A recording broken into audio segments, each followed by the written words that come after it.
Welcome to Real Health with me, Karl Henry. Folks, do you have a budget? Are you aware of where your money is going? Or do you find yourself hanging on until payday at the end of the month every single time? Well, I'm delighted to say I'm joined by financial planner from Castle Capital Limited, Leah McMahon, to give us tips, tools, tricks to improve our finances and improve our financial well-being. Leah, welcome into the studio. How's it going? Hello, Karl. Thanks for having me. I'm looking forward to this one. Me too. I must say, I'm a spreadsheeter.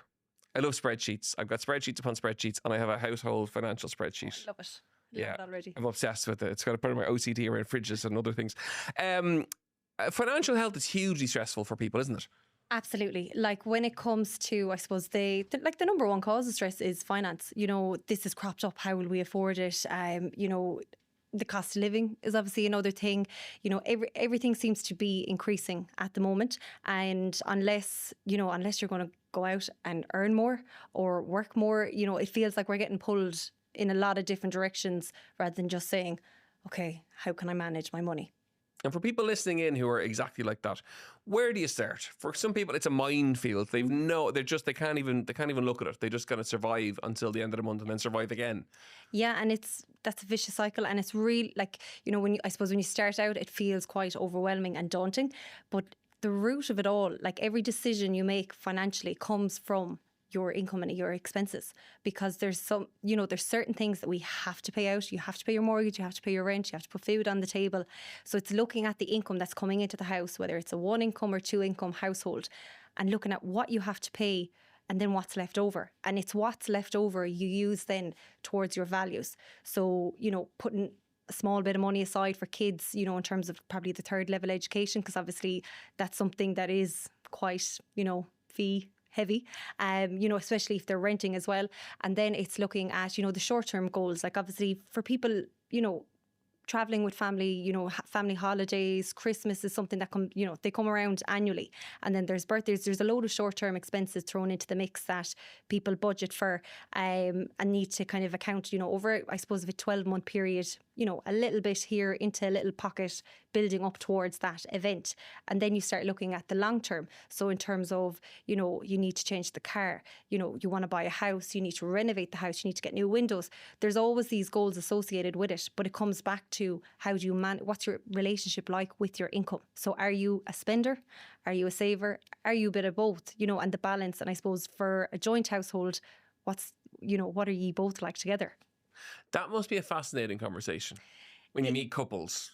It is. And I suppose from what I've seen in my career so far is that, you know, there's some people on the ball and they know exactly what the household costs. And, you know, someone generally does take charge. Okay, so that's normal. It is. There is, like, obviously in my household, I take charge. So I'd be worried if he didn't. Yeah. So my other house, it was a fortune then. But in terms of someone taking charge of the finances, because like when we look at consumer spending, and you know, there is that kind of depiction that women spend more. You know, you see it in the movies, the women, they're out shopping.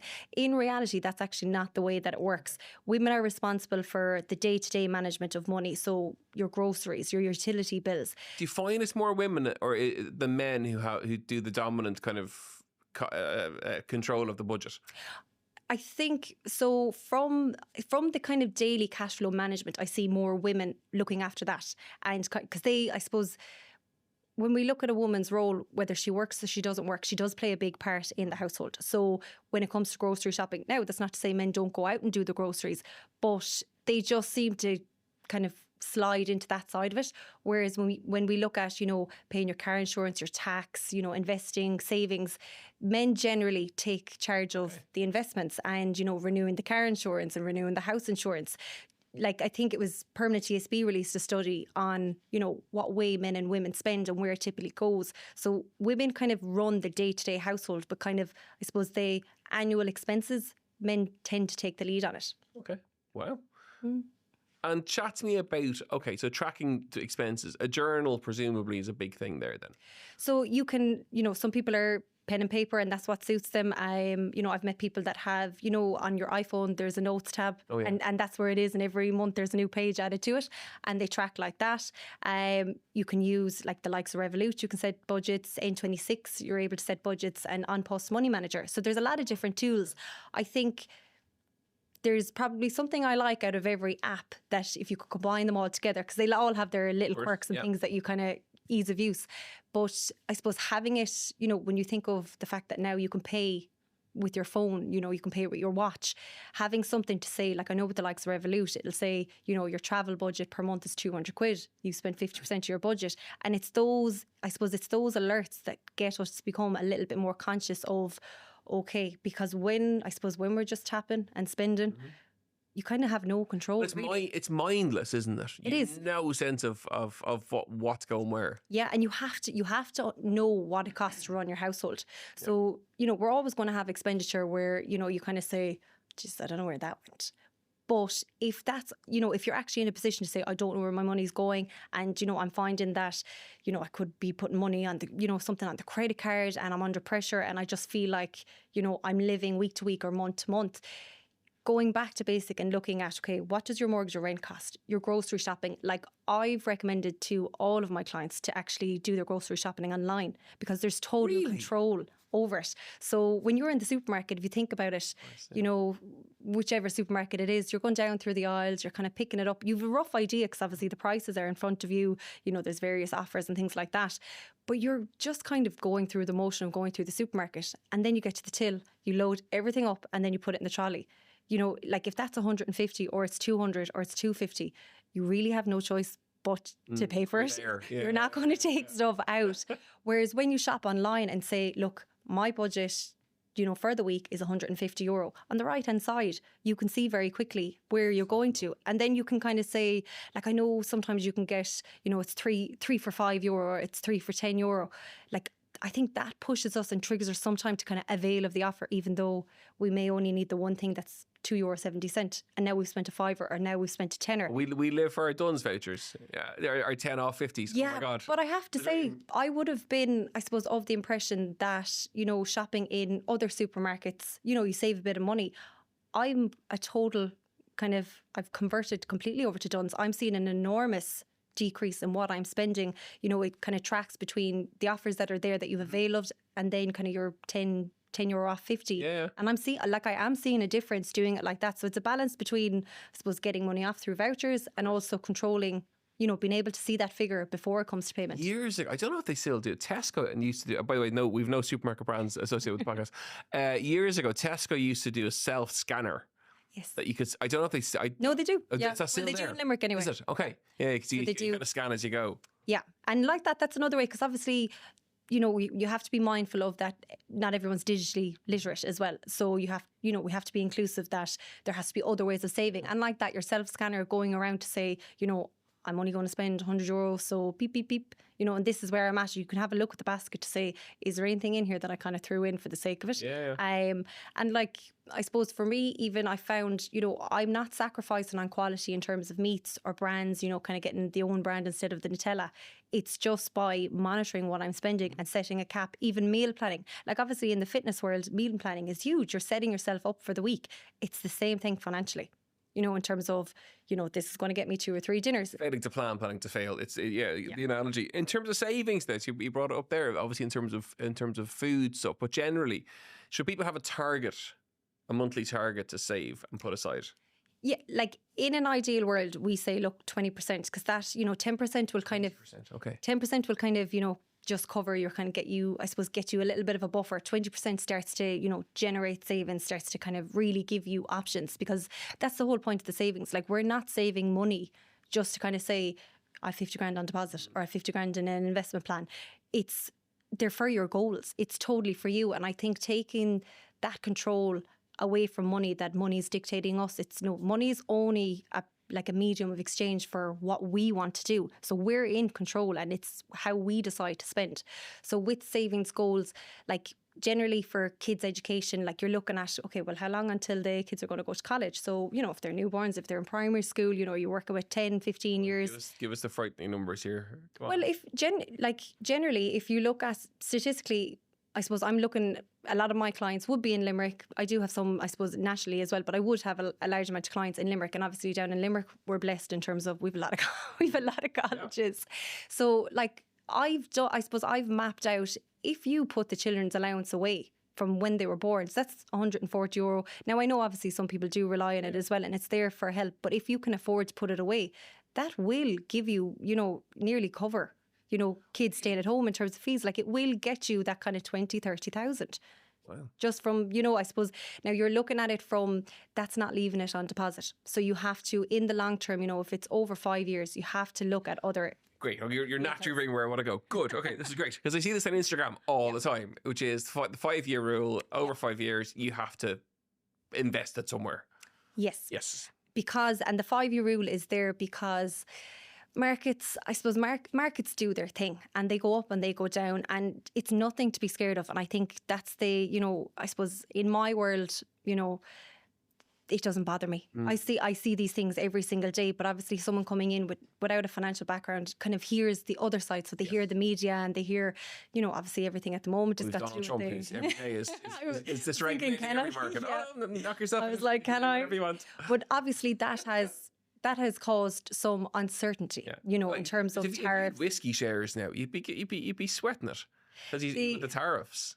And exactly, and in terms of like with an investment as well, it's diversified. So you're going across different asset classes, and asset classes are equities. So that's your company shares, it's bonds, your government or corporate bonds, it's cash, it's alternatives. There's a little bit in terms of property, but that's not like property to say, one single house. It's a property fund.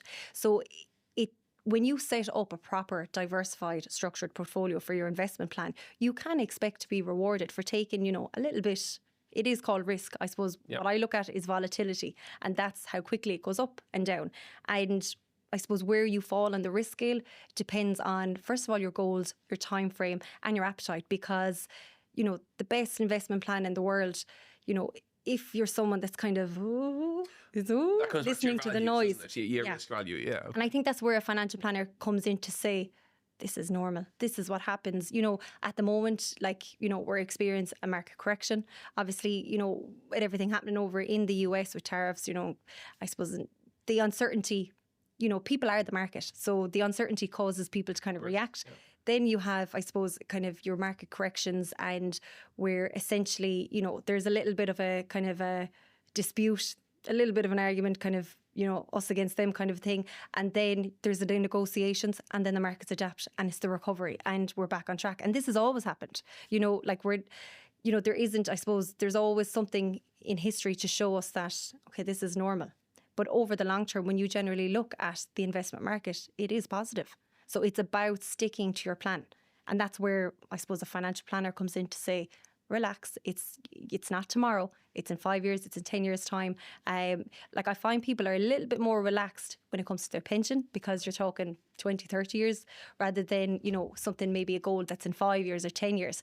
But, it's the same principles. It's just stay consistent, relax, stay calm. What are the biggest mistakes people make when it comes to money then? What are the obvious ones you see on a regular basis? I suppose debt management is a little bit of, I suppose, what, the way it is at the moment is it's so easy nowadays to, put, like, even when it comes to buying clothes, would you like to split that payment up into 3 payments? And you're thinking, like my thing for clothes, and I've seen, I do kind of financial literacy courses with TY students, and I think it was last November, or maybe November 2023, I was in class and I was talking to the TYs, and one of them had actually bought clothes using, say, one of these kind of, I suppose, financial borrowing methods, and split it up into kind of 3 payments. And I suppose how I see that is, it's a very young age to be introducing children, because 16, they're still kids. They have obviously some sense of money at that age, but to be introducing them to debt, like, it's okay. Like, when you think of buying a house, there's very few people that are fortunate enough just to say, yeah, here's the money for the house, done and dusted. We accept that, taking on the mortgage. It's a long-term debt. We see the value in it. It's our home, and, people manage that quite well. It's I suppose the short-term living off debt. So using a credit card to fund the holiday, using a credit card for Christmas, while people do it, it just puts people under pressure that, the next 6 months or 12 months, I suppose mood-wise, you're down, because you're thinking, that holiday was great, Christmas is fantastic, now I have to spend the rest of the year paying it back. And it's not I suppose it's not the most ideal position to be. So that's why it's looking at aligning your savings goals, because there's a short-term, medium and long-term kind of viewpoint in terms of your savings that we need to take account of. Like, you know, I've seen people kind of, I suppose I'm not for or against credit cards. I think they need to be managed. I think, you know, some people shouldn't have them. I don't have one. Good. Yeah. Yeah. And you know what? I just don't think, like, I have been asked over the years, you know, should I get a credit card just in case? And I've seen the line where, you know, just in case of an emergency, that line blurs very quickly, you know, in terms of, well, like, you know, next month I have some expenses, so I'll just use that to cover it. And it just falls into this 200, 300, 400 euro repayment. And it's very hard to get back out of. And I suppose some of my work over the years has been to kind of, I suppose, maybe restructure that. Like, there is different avenues. I know on Post, kind of, they do a 12-month 0% interest to help people get out Oh, yeah, credit you card transfer debt. it over. Yeah. Yeah, but the thing is with that, depending on the amount, you know, you've 12 months of no interest, you know, for kind of small 1,000, 2,000, 3,000. Then you're into another. Okay, you're locked. Yeah, you have to be careful of, this is a 12-month plan. You need, if you're going to commit to that, you know, you need to seriously be clearing it in that 12-month period.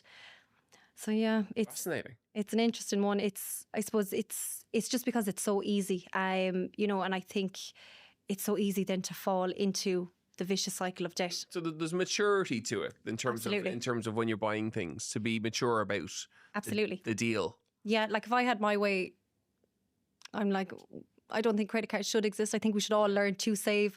Like, you know, I've seen clients manage them really, really well, and they use them for online purposes in terms of, I suppose, with credit cards, there's a limit. So if your account is hacked, Of course, yeah. you know, they can only kind of take so much, and, you know, there's kind of, I suppose, you can protect it in that sense. But I think I've seen the negative effects too much, that I kind of, I suppose, I say, if you don't have one, don't get one. If you do have one, let's just manage it carefully and clear it.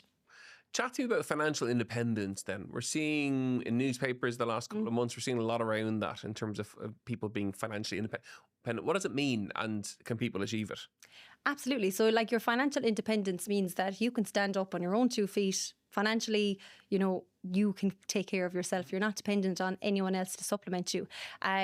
Like, for me, I suppose what I see and what I'm a big advocate for is female financial independence, because from what I've seen in terms of, you know, 44% of women are less confident when it comes to finance. You know, the national financial literacy program that, you know, the government is introducing, you know, they've kind of said this program is targeted towards those who, I suppose, are classed as vulnerable. Okay. So say, you know, the unemployed, the elderly and women.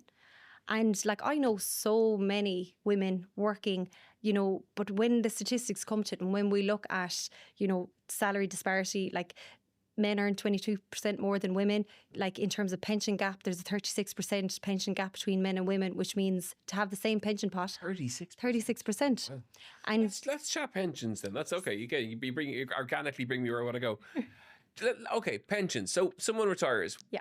Without, if they just stick to the government. Yeah. What do they get? So they get, I think at the moment it is €284.30 a week. Okay. So it's just shy of 15 grand a year. Wow. Yeah. Okay. So everyone should have a pension. Everyone, absolutely. Their own pension to top that up. Like, when you think of, like, the best, before you even get into, like, the investment strategy, the best, now, caveat, I will say, obviously, it's a long-term plan. You know, if someone's in their 20s or 30s, you know, you are waiting a while before you can access it. But when you think of your tax relief, you know, you're getting 20 to 40% tax relief on it. You know, there's, depending on how it's structured, you could have 1.5 times of it tax-free, if it's a company scheme, or you could get 25% of it tax-free. Your balance then is subject to income tax. So generally, what I'm seeing is majority of people, I suppose, because of kind of our tax levels at the moment, that the first 44,000, you know, are at 20%. Majority of people are at that 20% tax rate. So when you compare it to, you know, investment plans, regular savings, you know, 41% exit tax, 33% deposit interest retention tax, you know, if it's on deposit, it's a more tax efficient way of drawing out your money. The investment, how it grows itself, then compounds tax free. So, you know, your 4 or 5% that you're earning per year is going onto your pot. And obviously, over the long term, compound interest is your best friend. So with pensions, like, I think there was, in 2024, I think it said that the average pension pot was either 111,000 or it was 116,000. Wow. That's what it was. So effectively, you're talking about 4 grand a year if you were to divide that out. So you take your tax-free lump sum and the balance as an income. And you're saying that, if you have the average pension pot between that and the state pension, you're 20 on grand. 20 grand a year, which, some people carry mortgages into retirement, especially now, Could you imagine? you can't get a mortgage to 70. No. So if you retire at 60, 65, 70? 66. Really? Yeah. So, like, in terms of, okay, yes, we are living longer. People are working longer then because of that, health is better. We've covered a lot of, I suppose, experty stuff, which is your area, right? Which is great. Now I want to take it to couples. And a bit expertise it is. For people listening in who want to have the conversation with their partner and haven't a clue how to go about it, what tips would you give them? So financial honesty is a big thing. Okay. It's important because, I was talking recently to someone about, when people are kind of, I suppose, dating and getting together now, because of the way everything is with like houses and house deposits, that people are kind of saying, you're nearly saying, do you have money saved for a house deposit before I commit? People are getting very like... First day question, but yeah. Everyone wants to know, are you financially set up? It is, I suppose it is. It's a big factor because when you think of stress, and, are you causing your other half stress? Are they causing you stress? And how, especially if you have a spender and a saver, it's, they're clashing quite regularly. Okay. Because, you'll have some people that, sure, we could die tomorrow. Oh, yeah. Statistically, you won't. When you look at it, you won't. But that can be very frustrating for the other person who's looking at, but we need to put money away for this. And, we should have this in place. But in terms of, like, I suppose what I've found is that having a third party, so your financial planner, to sit in the middle to say, talk to me about how it's working, and financial therapy. Kind of like in terms of bank statements, I have sat down and kind of looked and said, okay, well, this is where this money's going. So the money that you don't know where it's going here. And like, my job isn't to judge. It's to kind of look at the facts and say, you need to cut this. You need to cut it by 10% or 5%. Sometimes it works better having that independent third party than you kind of saying you need to stop going to Brown Thomas. Like, what's wrong? Whether it's kind of saying, oh, look, let's focus on the goals. Yeah. So if you were able to cut this down by €100 a month, at the end of the year, like, that's your flights booked, and associate it with a goal. Because I suppose, like spending, mindless saving is very hard to say, but what are we, like, attach it to something, goal, give it a visual name. Goal. Yeah. Okay. Because it's a hugely stressful part of a relationship is the finance, especially when kids come along. It gets even trickier. Absolutely, because you're managing then home life, and like when it comes to, I suppose, dividing out, like going 50-50, like you have to look at the income levels as well, like of, say one spouse and another, obviously one partner of the other, and what they're earning. Because, if someone's earning 60 grand and someone's earning 30 grand, you can't go 50-50. Like, you're a joint household. The household should run. So you look at, if you have a joint account, you pay, I suppose you pay 60% and you pay 40% in. All of the bills come out of that. Savings, then you sit down and say, okay, well, this is what we'll spend at Christmas. This is what we spend for birthdays. We'll add this amount into our emergency fund, and this is going to go to the long term. And you divide it out like that. And then there's, 30% of your money left over for discretionary. So you can spend that wherever you want, and I don't care. And the same goes to the other partner. But it's kind of coming together for the household commitments and the savings. And then, like, you do get fun money where, there's no rules to it. Off you go. Enjoy. It's all very adulty conversation, is it? It is, but it's important. It's crucial. I suppose that's the thing, because like money, while it doesn't buy happiness, but it does dictate the options and the choices that we have. So we have to, I suppose, take it seriously, that we don't let it control us, but we put it towards what's important to us and where our values lie. Love it. Tips for people listening in, the takeaway tips. What would you like them to bring from the chat that we've had? So first one is, whether it's pen and paper, whether it's on an app, sit down and find out what it costs to run your household. How much does it actually cost? If you have to go through your bank statements, go through them, because sometimes we have an idea, but it's not exactly, we're skewed a little bit. So find out what it costs to run your household. Then look at what's important to you. The household piece, do you have a percentage rule of take home? So generally, you're kind of looking at 50% of your income goes towards household expenditure. Now, if it's less, don't increase things to meet it. Take that money and either put it into savings or put it towards whatever you want to do with it. But generally, to kind of, I suppose, model it kind of an ideal. If you're bringing in 5 grand, that should be 2.5. Exactly. Yeah. And then you have your 30% and 20% then for saving. So with that, then, you know, once you have your once you have your budget down, then you're looking at, okay, you need a pension. So you need to set up a pension. If you don't have a pension, whatever you choose to start off with, just start it, because that's the thing that people I think actually overwhelms people, starting a pension. Like, it is really just an application. Like, your financial planner does all of the work. You actually just sign forms. But it's starting, it sometimes feels like, oh, because I think it's but what if I need that money next month? You get used to it very, very quickly. If you can even have a salary deduction through work, the money will be gone before it even hits your account. So that's always a benefit. Look at, I suppose, in terms of protecting yourself, like, you're bringing money into the household. Look at the levels of cover you have, whether it's, you know, what you have in work. You know, are you on their income protection scheme? Is there a death and service benefit? Do you have life insurance? Make sure, because, you know, while it's very easy to get caught up in the day-to-day, week-to-week kind of stuff, you need to make sure that if something bad happens, your family or you are financially protected, because like that, you don't need another stress, which would be financial, which obviously will consume you even more if something goes wrong. If people want to follow you, find you, where can they find you? So they can find me on Bloghu. So Bloghu is the Irish for blossom.